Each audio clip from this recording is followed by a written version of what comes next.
অপর্ণার মায়ের ছদ্মবেশ নিয়ে অপর্ণাকে তুলে নিয়ে যায় সেই বহুরূপী। এদিকে ফিরে এসে অপর্ণাকে দেখতে না পেয়ে চিন্তায় ভেঙে পড়ে আর্য। আমরা এমনটাই দেখতে পারব আজকের পর্বে, চলুন বিস্তারিত জেনে নেই। শুরুতে দেখা যায়, আর্য বলে, আচ্ছা আমার খুব খারাপ লাগছে। অপর্ণা বলে, খারাপ তো লাগবেই। আপনার কাছে না বলে আমি আবারও মধুপুরে যেতে চেয়েছিলাম সবটা জানতে, কিন্তু হয়তো সেটাই অনেক বড় ভুল হয়ে গেছে। আমার উচিত হয়নি আপনাকে না জানিয়ে মাধপুরে যাওয়া। আর তখনই আর্য বলে, তুমি যেটা করছো একদম ঠিক করছো।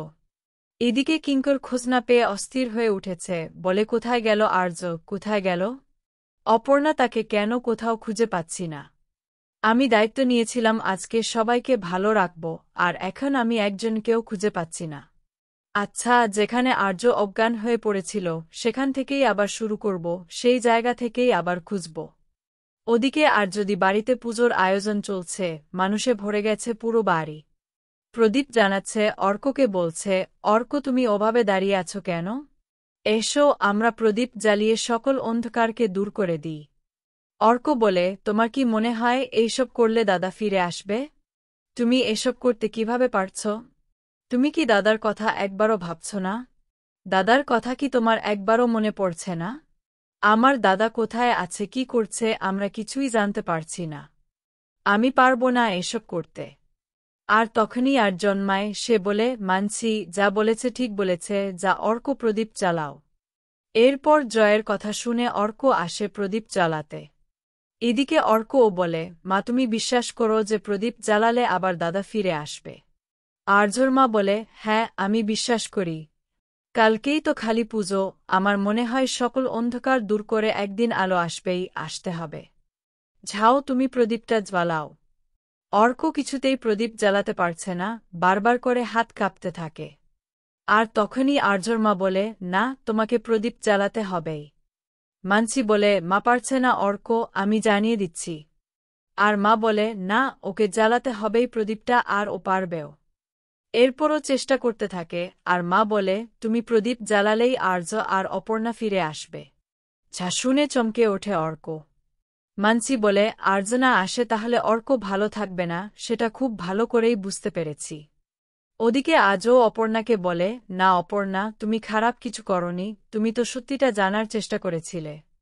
কিন্তু আমি ভাবছি তোমাকে সত্যিটা জানিয়ে দেব, কিন্তু বলতে পারছি না। অপর্ণা বলে, আমি বুঝতে পারছি না, সে কেন আমাকে নিজ মুখে সত্যিটা বলছে না কেন? আর তখনই আর্য বলে, আমি আর মুখে কিছু বলবো না, এবার তোমাকে প্রমাণ দেখাবো, তুমি যাবে দেখবে, তারপর তো বিশ্বাস করব। আমার কথা তো বিশ্বাস নাও হতে পারে, তাই না? অপর্ণা বলে, এটা কোনো কথা বললেন? আমি আপনাকে অন্ধের মতো বিশ্বাস করি, আপনি যেটা বলবেন আমি সেটাই বিশ্বাস করব। আমি আগেও বলেছি, এখনও বলছি, হ্যাঁ আমি আপনার কথা শুনব, বলো না কি ঘটেছিল। আর্য বলে, না আমি আর মুখে কিছু বলবো না, বললাম তো, এবার আমি নিজে তোমাকে সেখানে নিয়ে যাব।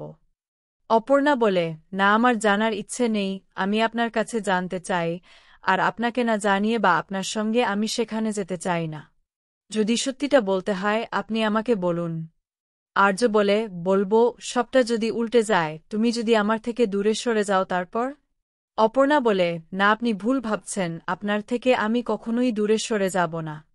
আর্য বলে, আমি ভয় পাচ্ছিলাম, আমি ভেবেছিলাম তুমি আমার থেকে অনেক দূরে সরে যাবে। সত্যিটা জানার পর যদি তুমি আমাকে ভুল বোঝো, তুমি আমার কাছ থেকে দূরে সরে যাও, সেই ভয়টাই আমাকে এতদিন কিছু বলতে দেয়নি। অপর্ণা বলে, আমি আপনাকে কথা দিয়েছি, আপনাকে আমার কাছ থেকে কেউ আলাদা করতে পারবে না, আমাকেও আপনার কাছ থেকে কেউ আলাদা করতে পারবে না। যত যাই হোক না কেন আমি সবটা শুনব, আমি সবটা মেনে নেব, আর আপনার কাছেই থাকব।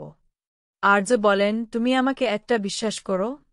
অপর্ণা বলে, হ্যাঁ আমি আপনাকে যতটা বিশ্বাস করি ততটাই ভালোবাসি, আপনি বলুন।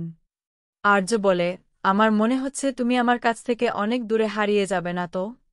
আমার খুব ভয় হচ্ছে। অপর্ণা বলে, কোনো ভয় নেই, আমি আপনার সাথে থাকব। আর তখনই আর্য বলে, আমি যদি তোমার কাছ থেকে অনেক দূরে সরে যাই? অপর্ণা মুখ চেপে ধরে বলে, না আপনাকে আমার কাছ থেকে কেউ দূরে সরিয়ে নিয়ে যেতে পারবে না, আমি আপনাকে কথা দিলাম, আমি আপনার পাশে আছি, সবসময় আপনার পাশে থাকব। আর তখনই আর্য চুপ করে অপর্ণার দিকে তাকিয়ে থাকে, অপর্ণাও আর্যের দিকে তাকায়। আর্য বলে, ঠিক আছে, তবে আমি নিজে তোমাকে সেই জায়গায় নিয়ে যাব, তুমি যেটা দেখবে সেটাই তুমি বিশ্বাস করবে। আর সত্যিটা তোমাকে জানানো দরকার। এটা শুনে অবাক হয়ে যায় অপর্ণা। আর্য বলেন, মিথ্যের উপর ভর করে কোনো সম্পর্ক টিকে না, তাই আমিও ভাবছি তোমাকে সত্যিটা বলবো না। তখন অপর্ণা বলেন, আপনি আমাকে এখন বলুন, আমি এখন জানতে চাই। কিন্তু আর্য কিছুতেই বলতে চায় না। গ্রামের লোকেরা বলে, কাল কিন্তু আমাদের এখানে অনেক বড় পুজো আছে, আপনাদের কিন্তু থাকতেই হবে। হঠাৎ করে আর্য চিন্তায় পড়ে যায়। অপর্ণা বলে, কি বাড়ির কথা ভাবছেন তো? আর্য বলে, হ্যাঁ, বাড়ির কথাই ভাবছি, আমরা এই পরিস্থিতি মোকাবেলা করে এসেছি, নিশ্চয়ই বাড়ির সবাই সেরকম পরিস্থিতি সামলাচ্ছে। আমাদের একবার জানানো উচিত, এখানে তো কারো হাতে ফোন দেখলাম না, যে ফোন করে খবরটা জানাবো বা কিছু করব। আর ফোন থাকলে হয়তো বার্তা আর পাবে না। আর অপর্ণা বলে, তাহলে কাল সকালবেলায় আমরা বের হয়ে যাব।